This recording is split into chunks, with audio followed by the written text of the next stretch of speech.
Olá, professor José Carlos Rosa Pires de Souza. Vamos falar hoje sobre um assunto muito importante que pessoas com problemas relacionados a álcool, drogas em geral, me perguntam no consultório e alunos também. Então vamos aprender sobre auxílio-doença, aposentadoria e LOAS. Esses benefícios previdenciários que vocês podem encontrar no site da Previdência, né? .gov.br. Previdência sem acento. Seja doentes mentais relacionados ou não a drogas, outros com transtorno bipolar, esquizofrenia, psicose cocaínica por droga, psicose anfetamínica, também por anfetamina, psicose canabinoide causada pela maconha, que a maconha causa também, pode causar, né, psicose. Como que essas pessoas podem ter direito ou não? Auxílio-doença. Esse benefício é devido ao segurado que comprove estar temporariamente incapaz para o trabalho. Não é ele que vai comprovar, é um laudo médico do médico assistente que está tratando dele. O auxílio-doença é um benefício por incapacidade devido ao segurado do INSS que comprove na perícia médica, levando seus exames complementares, raio-x, tomografia, ressonância, etc., e o atestado do seu médico assistente, comprove estar temporariamente incapaz para o trabalho em decorrência de sua doença ou mesmo por acidente. Comprove para o médico perito do INSS. Né? Caso o segurado não possa comparecer à perícia médica no dia e horário agendados, ele pode solicitar remarcação, uma única vez, até 3 dias antes da data agendada, pela central lá 135 ou pelo site Meu INSS. Ainda sobre o auxílio-doença. Em caso de internação hospitalar ou restrição ao leito, a pessoa estiver acamada, o prazo para remarcação é de 7 dias antes ou até a data agendada, sendo necessário solicitar a perícia hospitalar ou então em casa, domiciliar, pelo site também Meu INSS. Ainda sobre o auxílio-doença. Se o segurado não comparecer na data agendada ou não efetivar a remarcação da perícia médica ou solicitar o cancelamento do requerimento, ele ficará impossibilitado de requerer novamente o benefício, a perícia por benefício, auxílio-doença, pelos próximos 30 dias. Entendeu? O auxílio-doença. Nos últimos 15 dias para terminar o auxílio-doença, caso julgue que o prazo inicialmente concedido para a recuperação se revelou insuficiente para o retorno ao trabalho, o segurado poderá solicitar a prorrogação do benefício também pela central 135 ou pelo site do Meu INSS, a página na internet. Lembrando que ele terá que estar em tratamento para o médico assistente dele dizer, olha, vai ter que prorrogar o benefício ainda, você ainda vai ter que ficar de atestado médico, de licença médica, com esse seguro auxílio-doença.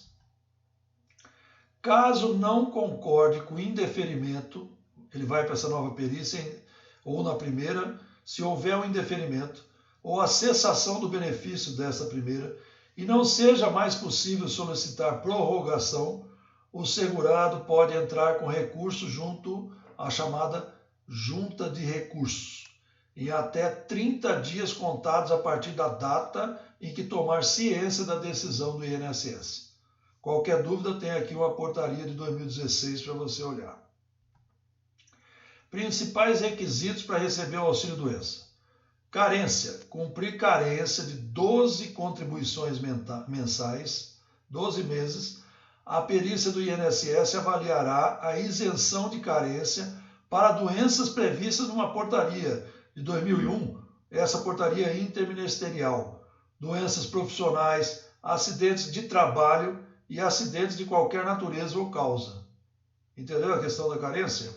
Dúvida, tem essa portaria aí.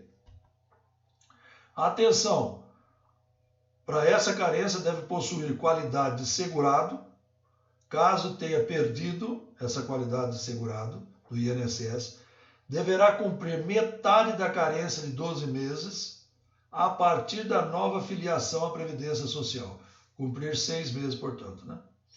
Comprovar em perícia médica doença, acidente que o torne temporariamente incapaz para o trabalho.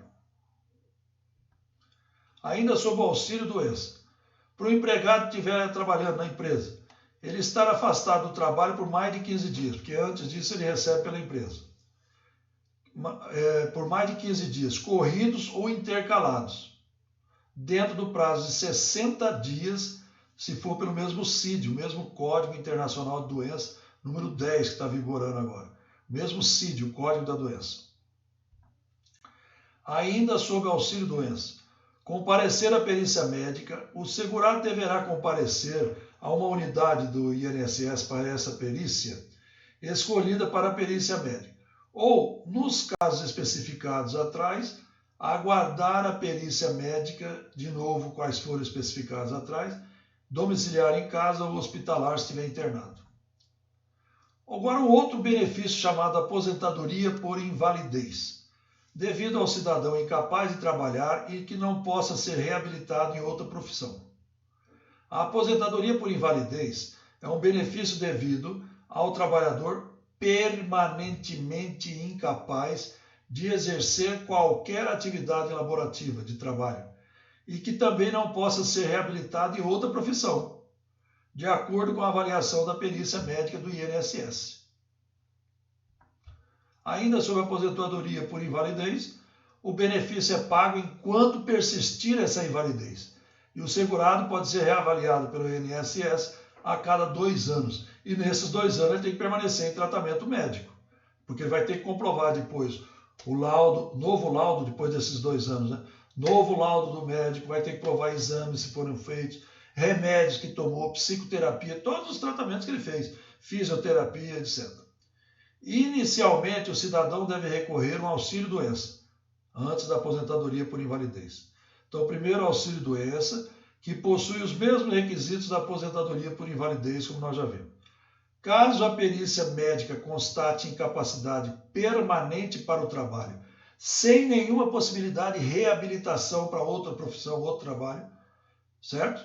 A aposentadoria por invalidez será indicada. A doença anterior à filiação à Previdência, antes de pagar, recolher o INSS, a Previdência, não tem direito à aposentadoria por invalidez quem se filiar à Previdência Social já com a doença ou lesão que geraria o benefício, a não ser quando a incapacidade resultar do agravamento da enfermidade. Ficou mais séria, o prognóstico piorou, certo? Agravou a doença. Existe também um outro benefício na aposentadoria por invalidez que se chama adicional de 25% de valor. O aposentado por invalidez que necessitar de assistência permanente de outra pessoa, nas condições previstas em lei, poderá ter direito a um acréscimo de 25% no valor de seu benefício, inclusive sobre o 13º salário. Isso tem uma lei de 1991, que vocês podem acessar lá na internet para maiores detalhes. Nesse caso, é necessário efetuar o requerimento no site Meu INSS. Além disso, o segurado passará por uma nova avaliação médico-pericial do INSS. Caso o benefício seja cessado por óbito, que o cara morreu, o beneficiado, o valor não será incorporado à pensão deixada aos dependentes. O fim do benefício, quando que acontece por invalidez, por aposentadoria por invalidez? A aposentadoria por invalidez deixa de ser paga quando o segurado recupera sua capacidade e ou volta ao trabalho, ou então por ocasião de que ele morreu, o óbito. Revisão periódica do benefício de aposentadoria por invalidez. De acordo com a lei, o aposentado por invalidez deve ser reavaliado pela perícia médica do INSS a cada 2 anos para comprovar que permanece inválido, com laudo médico comprovando o tratamento, obviamente, desses 2 anos. Os segurados maiores de 60 anos e os maiores de 55 anos, com mais de 15 anos em benefício por incapacidade, são isentos dessa obrigação, de acordo com essa lei aqui descrita de 1991. Quando que solicita-se acompanhante para a perícia médica, lá do INSS? O cidadão poderá solicitar a presença de um acompanhante, inclusive o seu próprio médico assistente, aquele que trata dele, durante a realização da perícia. Para tanto, é necessário preencher um formulário de solicitação de acompanhante e levar no dia da realização da perícia.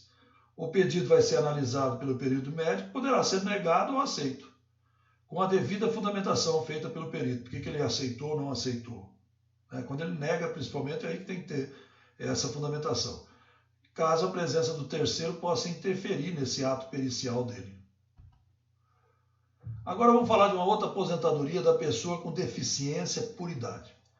É um benefício devido ao cidadão que comprovar o mínimo de 180 contribuições realizadas exclusivamente na condição de pessoa com deficiência, além de 60 anos se for homem e 55 anos se for mulher. É um benefício devido ao cidadão comprovar essas deficiências, e repetindo novamente, 60 anos homem, 55 a mulher, não é isso? Repetimos aqui o slide. É considerada pessoa com deficiência aquela que tem impedimentos de longo prazo, de natureza física, mental, intelectual ou sensorial, os quais, com interação com diversas barreiras, impossibilita a sua participação plena e efetiva na sociedade e em igualdade de condições com as demais pessoas. Isso tem uma lei que rege isso, de 2013, uma lei complementar número 142, tá? Todas disponíveis na internet. O atendimento desse serviço será realizado à distância, não sendo necessário o comparecimento presencial nas unidades do INSS, a não ser quando solicitada para eventual comprovação. Agora o LOAS, você já deve ter ouvido falar do benefício de prestação continuada da Lei Orgânica da Assistência Social, o BPC-LOAS, em um valor de um salário mínimo vigente. A Previdência Social mantém um grupo de benefícios assistenciais a idosos com mais de 65 anos e pessoas que tenham deficiência, desde que a renda familiar, em ambos esses casos, seja menor que 1/4 do salário mínimo. Trata-se do benefício de prestação continuada da Lei Orgânica da Assistência Social, BPC-LOAS, no valor de um salário mínimo. Para ter direito ao benefício, não é necessário ter contribuição para a Previdência. Ainda sobre o LOAS, para requerer esse benefício, o cidadão deve agendar o atendimento por meio do 135, o telefone, ou pelo site da Previdência.